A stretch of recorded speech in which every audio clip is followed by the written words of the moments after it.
But just so you know, Thorild will give us a little background here about, of course, the summit strike and, of course, the revolution within CNA and how the past is prologue. Okay? So let's give a hand for Thorild.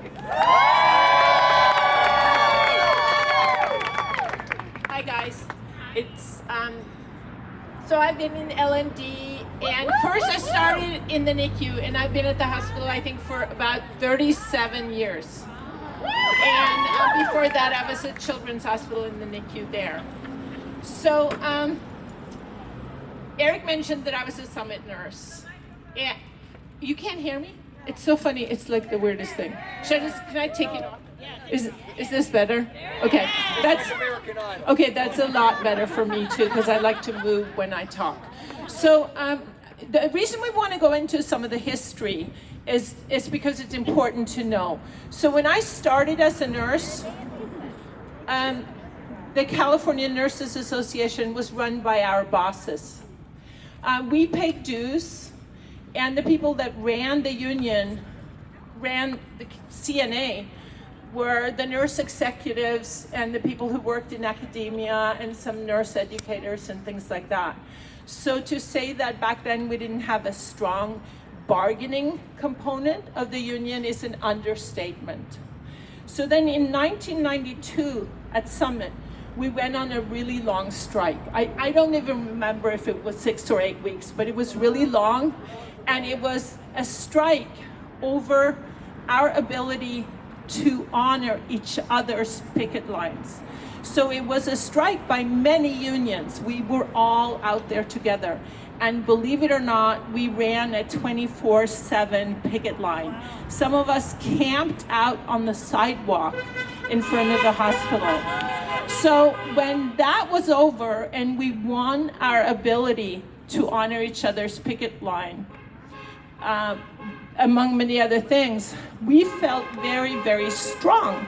But we were still part of this organization called CNA that was run by our bosses. And that didn't sit well with us. And we were back then associated with the ANA. And that was kind of the ANA model. We were professionals. Well, the fact that you're a professional doesn't mean that you can also be a strong union member.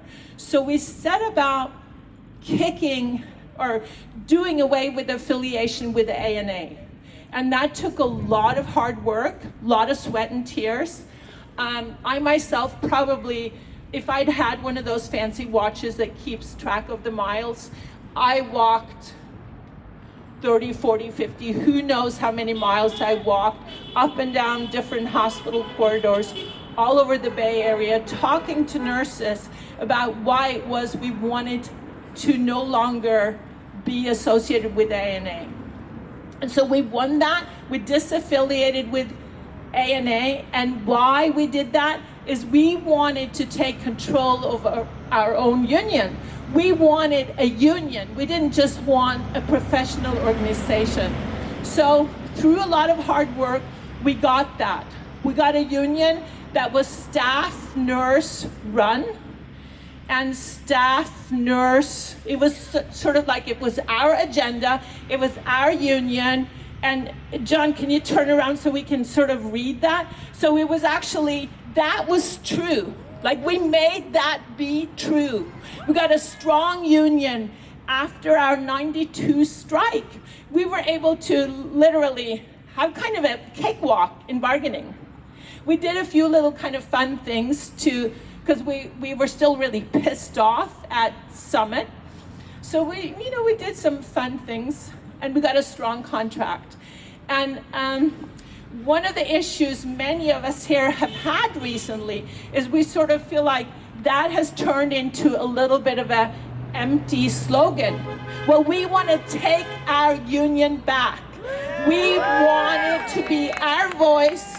We want it to be our agenda. And after working for several years with the pandemic, we're no longer willing to be dictated to by non-RNs, whoever they are. So we're gonna win this fight. We're gonna spread the message. We're gonna take John on our team, and we're going to talk to him about what it means to have a nurse-led union. So anyway, that was basically my message. I tried to pare it down. I didn't come with a prepared speech because I don't do well with that. But if anybody has a question about what that was like, come up to me, let me know. I'll be running around the hospital talking to people all over like I usually do anyway. And I think that the only reason I'm even involved right now is I'm not willing to let this go. I'm probably going to retire in the next few years. And I just am not willing to look at all these wonderful young nurses who are out here on the picket line. And I want you to have the kind of union that we worked so hard to have. And then I'm just going to finish with one other little story, which is about what happened when nurses first unionized. So this hospital, Alta Bates, was part of the first union contract was here at Alta Bates. It was a contract of several hospitals in the East Bay. And the nurses, in order to form a union, they had to all quit their jobs. They all walked into the nursing office and they gave their resignation letter at the same time. And they did that when they realized that they had no control over their schedule. They were making significantly less money than the gardener that was maintaining the grounds outside. So they were fed up and they took it.